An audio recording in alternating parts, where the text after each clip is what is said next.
ശ്രീ ഗോകുലം മൂവീസിന്റെ ബാനറിൽ ദിലീപിനെ നായകനാക്കി ധനഞ്ജയ് ശങ്കർ സംവിധാനം ചെയ്യുന്ന ചിത്രമാണ് ബബ്ബ.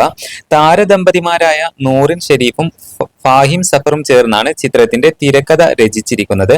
തിങ്കളാഴ്ച പാലക്കാട് വെച്ച് ചിത്രത്തിന്റെ പൂജ നടന്നിരുന്നു. ഷൂട്ടിംഗ് ആരംഭിച്ച ചിത്രം ഒരു മാസ് എന്റർടൈനർ ആണെന്നാണ് അണിയറ പ്രവർത്തകർ സൂചിപ്പിക്കുന്നത്.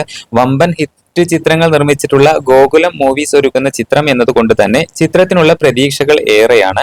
കോ പ്രൊഡ്യൂസേഴ്സ് VC പ്രവീൺ, ബൈജു ഗോപാലൻ എന്നിവരും എക്സിക്യൂട്ടീവ് പ്രൊഡ്യൂസർ കൃഷ്ണമൂർത്തിയുമാണ്. വിനീത് ശ്രീനിവാസൻ, ധ്യാൻ ശ്രീനിവാസൻ എന്നിവരും ചിത്രത്തിന്റെ ഭാഗമായിട്ടുണ്ട്. വിനീത് ശ്രീനിവാസന്റെ സംവിധാന സഹായിയായി നേരത്തെ പ്രവർത്തിച്ചിട്ടുള്ളയാളാണ് ബബ്ബയുടെ സംവിധായകൻ ധനഞ്ജയ് ശങ്കർ. വമ്പൻ ബഡ്ജറ്റിൽ ഒരുങ്ങുന്ന ചിത്രത്തിൽ തമിഴ് സിനിമകളിലെ നൃത്ത സംവിധായകനും നടനുമായ സാൻഡി മാസ്റ്ററും കൊമേഡിയൻ റെഡിൻ കിങ്സ്ലിയും അഭിനയിക്കുന്നുണ്ട്. അതുപോലെ തന്നെ ബാലു വർഗീസ്, ബൈജു സന്തോഷ്, സിദ്ധാർത്ഥ് ഭരതൻ, ശരണ്യ പൊൻവർണ്ണൻ എന്നിവരാണ് മറ്റു താരങ്ങൾ. പുതിയ അപ്ഡേറ്റുകൾക്കായി കാത്തിരിക്കാം.